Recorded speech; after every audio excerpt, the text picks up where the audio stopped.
Hi, Govanen. Welcome to the Tolkien Lore Channel. I'm the Tolkien Geek, and in this video, I want to talk about what might actually be an error on Tolkien's part. And you don't encounter these very often because Tolkien was very, very careful to go back and revise what he wrote to make sure that everything fit together pretty well. Which makes it very strange that on the one hand, he would say that the building of Barad-dur began in the year 1000 of the Second Age, but the forging of the One Ring took place in 1600, roughly, of the Second Age. Why is this a problem? Because Tolkien also tells us that the foundations of Barad-dur were made with the power of the ring, and therefore the foundations could not be destroyed when the Tower of Barad-dur itself was raised at the end of the War of the Last Alliance. Specifically, during the Council of Elrond, he mentions that his ring was lost but not unmade. The Dark Tower was broken, but its foundations were not removed, for they were made with the power of the ring, and while it remains, they will endure. Well, that's a problem, because how could he begin construction on the Tower of Barad-dur 600 years before he actually forged the One Ring? How does that work if the ring is part of the basis for which the foundation of the tower itself is made? Seems like we have a contradiction here. So, I want to explore ways that we could explain this. One of them, as I mentioned, of course, is that Tolkien simply made a mistake. When he was writing this passage, then he later comes along and makes the timeline. He is not putting the two together in his mind, and he knows, maybe somewhere in the back of his mind that the power of the ring was used to make the foundations of the Barad-dur. But when he comes to write the actual timeline in the Tale of Years, he's just thinking in terms of, okay, what's the natural progression of events here? And Sauron escapes from everybody at the end of the First Age. He goes into hiding for a while, and then he decides, okay, I'm going to start being active in the world again. He starts trying to do a bunch of different things, infiltrate the elves so that he can, gain power over them in some way or another. Meanwhile, also building power in some part of Middle-earth, kind of away from everybody else's eyes. And so, okay, so he's going to build a home base somewhere. He chooses Mordor, and let's say he's starting the construction of his tower over here, and here's where we get the making of the Great Rings, and then finally, he's just working his way mentally through this process of how would it go, if this was real events in history, this is the kind of the natural progression, and he doesn't think about the fact that he's already said in somebody else's mouth that the foundations were made with the power of the One Ring. That's one possible hypothesis. But like I said, Tolkien doesn't make too many of these mistakes, and he's constantly revising stuff and checking for these things. And in all the years that he was correcting things, this is not one that ever got corrected. And this seems like one of the more glaring errors.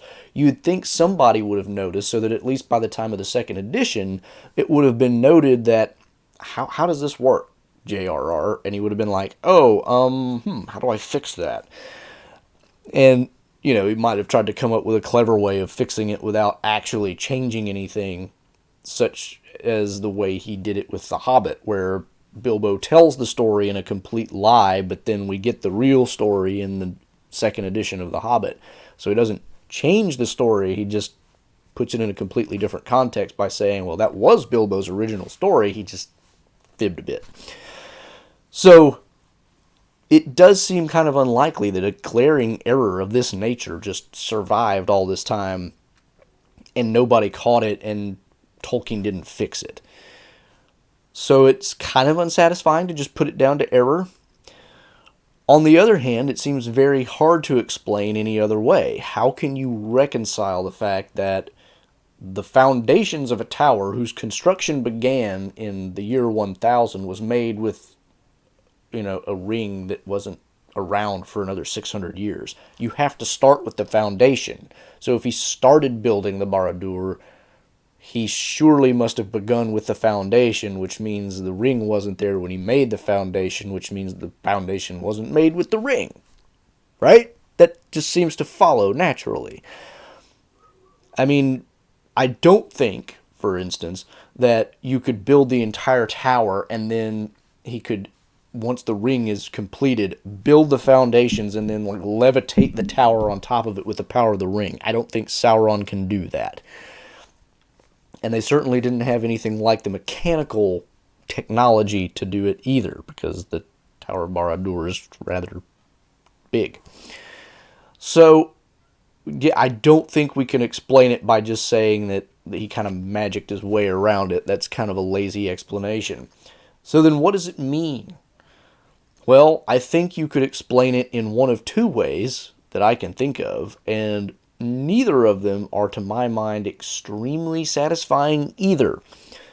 One way that you could explain it is to say that, yes, he built the entire thing, and then when he, made the ring, he used whatever power he had with the ring to kind of magically reinforce the actual foundations, even though they're already there.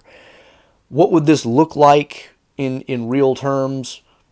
Hard to say exactly. I mean, we don't know precisely the nature of what Sauron can do with the ring, other than we know that he uses it to, control the other ring bearers out there, and this is how he creates the Nazgul, and he was hoping to kind of do the same thing with the elven keepers of the other rings, but they were smart enough and spiritually aware enough, I guess, to recognize what was going on when he put his ring on, and they took theirs off, so it didn't work out. That's the kind of primary purpose of the One Ring, but Tolkien also tells us in another place that while, he has the ring, his own power is enhanced. It kind of enhances all of his natural abilities. Okay, what abilities would Sauron have that could be enhanced that he could use to magically improve the strength or resilience or whatever of a foundation that already exists? He's a student of Aule. Student is not really the best word, but he is of the people of Aule, and so crafting, building, forging, this is kind of his wheelhouse. So it makes sense that, a constructed thing would be among the things that he would have particularly good, power over, let's say.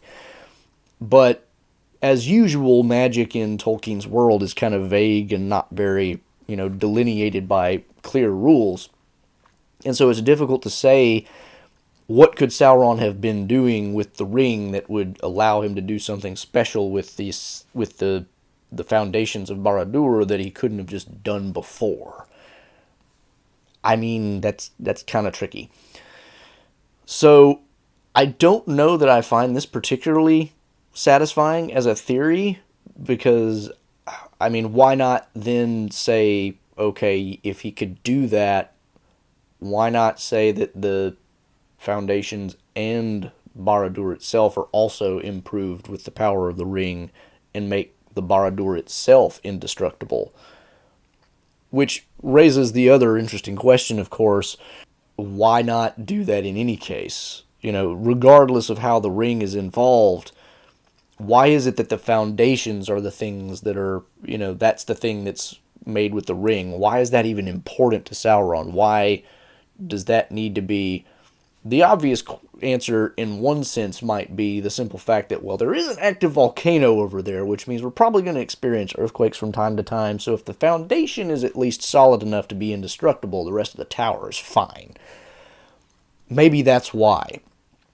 Part of me, though, wonders if maybe Tolkien here is not speaking literally. He's not referring to the literal, whatever foundation is laid being, made just physically more resilient. There is something else going on. Like the foundation is something else, not just like a concrete slab that he poured. I don't know. But I wonder about that, because the very nature of the whole thing seems to be kind of in the realm of, I'm not even sure how I want to say this, but it seems like it's kind of in the realm of a metaphor of something else. It's not literally just talking about that, because it's the way Elrond talks about it. It's a kind of a mythical account almost, and it seems like there is more to his words than just their surface meaning. And I don't know what that would be, so I'm still sticking to the literal interpretation because I don't really know what else to do with it.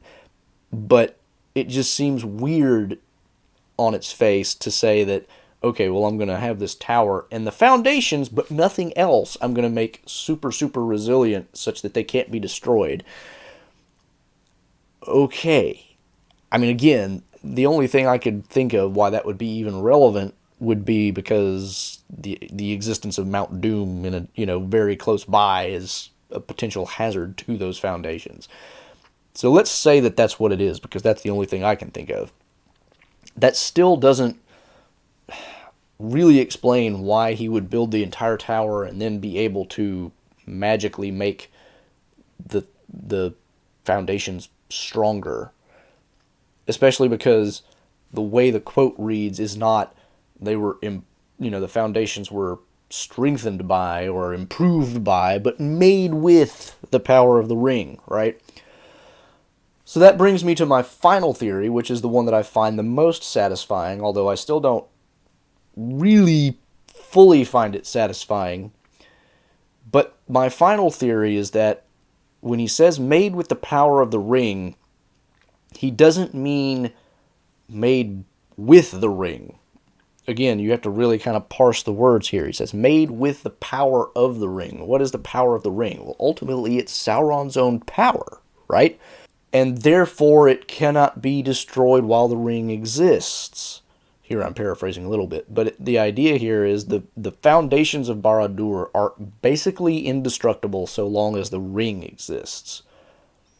What if Sauron made those foundations with a certain part of his power, which he then invests into the ring, such that it's kind of like, I've talked before on this channel about how the ring is sort of like a Horcrux, if you want to use a Harry Potter analogy, in that he is putting a great part of his own spirit into the ring, and that's why as long as the ring survives, he survives.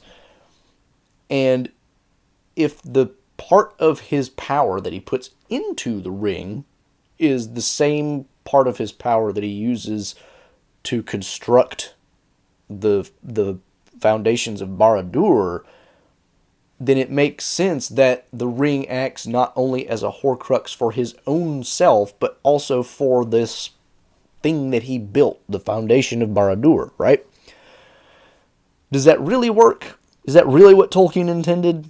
That seems a little weird, but it's the only way I can make sense of the words used, the way it's told, and everything else about it, because it does make sense that if you destroy the ring and that contains the power by which the foundation of Barad-dur is kind of held in its perpetual indestructible state, now it's destructible again. And that's why when the ring does get destroyed, the Barad-dur actually does come crumbling down.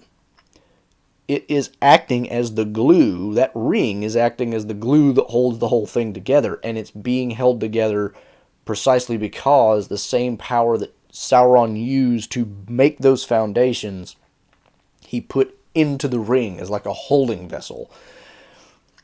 And so it's kind of just it's a weird thing to think about, that you could say that Sauron has these discrete parts of his power that he can like section off and put into another physical object. But that's kind of where we're at already anyway, because Sauron does apparently have a certain discrete amount of power that he can section off into the ring in order to make it the one ring that we know of, and make it so that the ring can do the things that he wants it to do. And that's why when that ring is destroyed, he is reduced to complete impotence, because he's put so much of his own power into it. He doesn't literally put his entire spirit into it, because that's not how that works.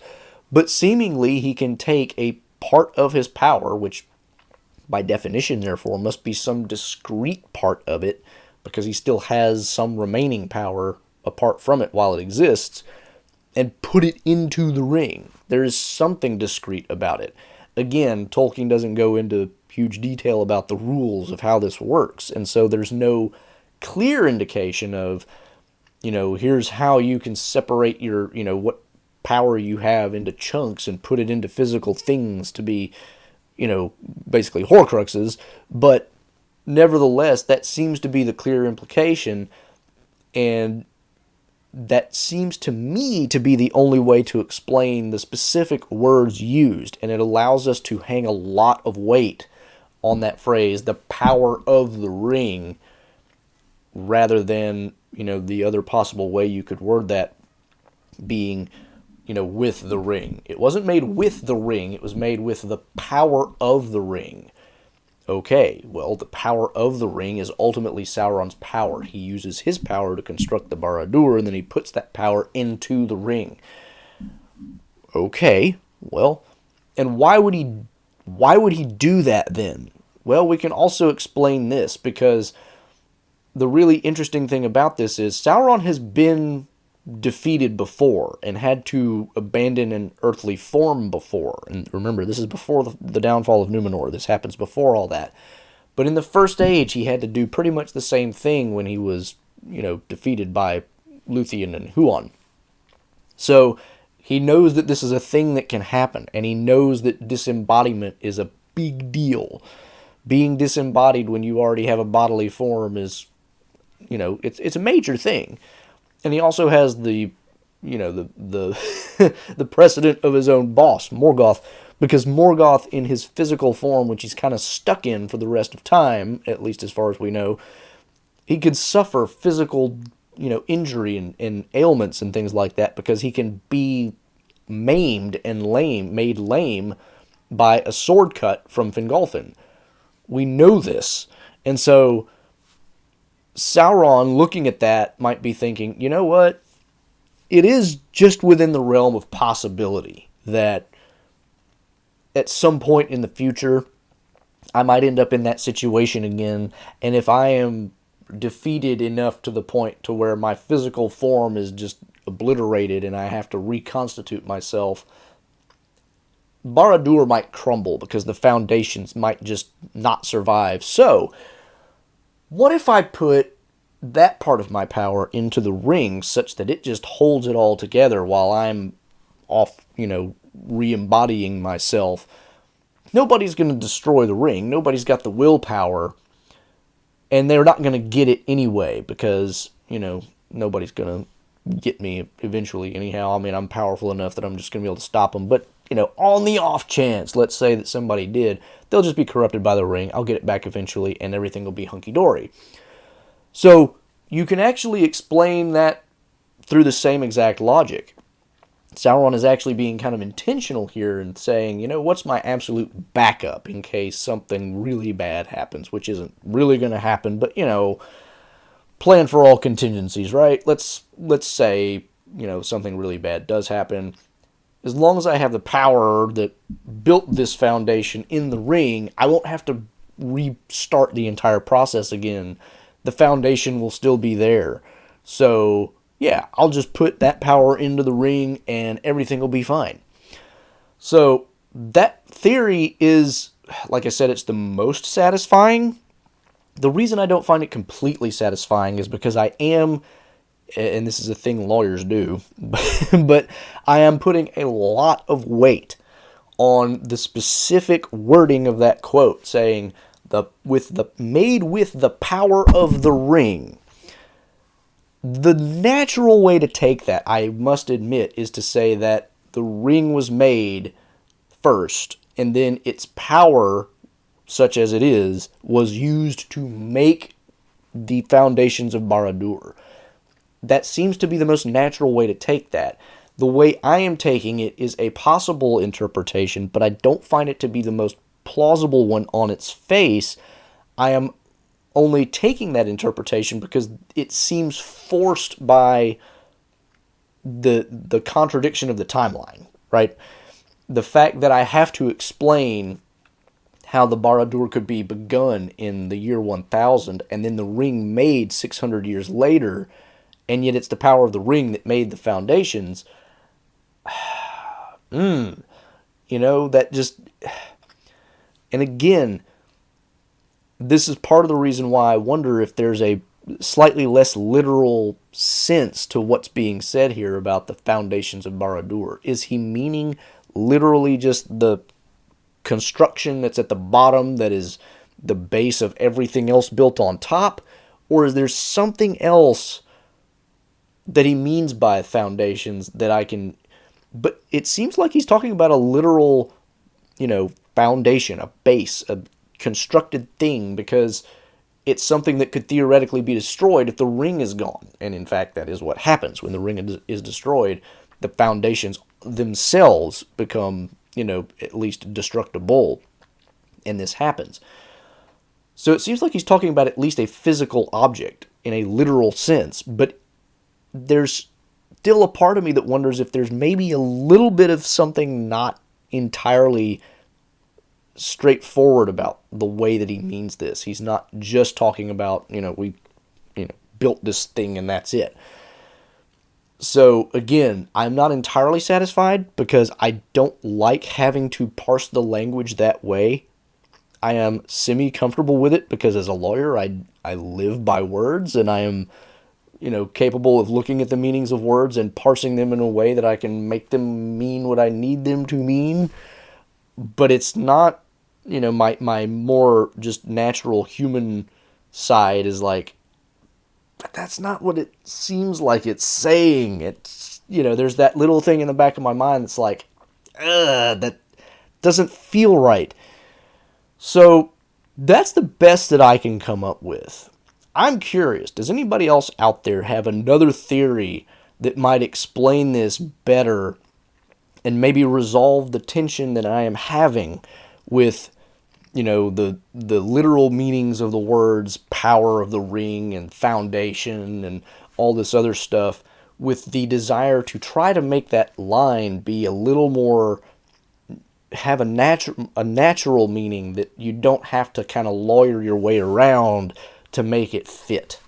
Can anybody do better than me? I'm curious. Leave your comments below and we'll see what we come up with. But if you did enjoy the video, at least as a thought exercise, please do leave a thumbs up, share it around, share it with people who are smarter than, me and you, and maybe they can come up with a better answer maybe. So beyond that, please do check out the description for my other platform links. Subscribe if you want to catch all my future content. Click the bell icon if you're on YouTube. You can also find my social links below, and on Twitter, of course, I occasionally drop Tolkien-related trivia questions throughout the week, and you can find support links below as well. Until the next time, I'm the Tolkien Geek, signing out for the Tolkien Lore Channel. Namaste. Thanks to all the supporters of the channel, especially Elf Friends PA Brew News, Nathan Dufour, and Paul Leone.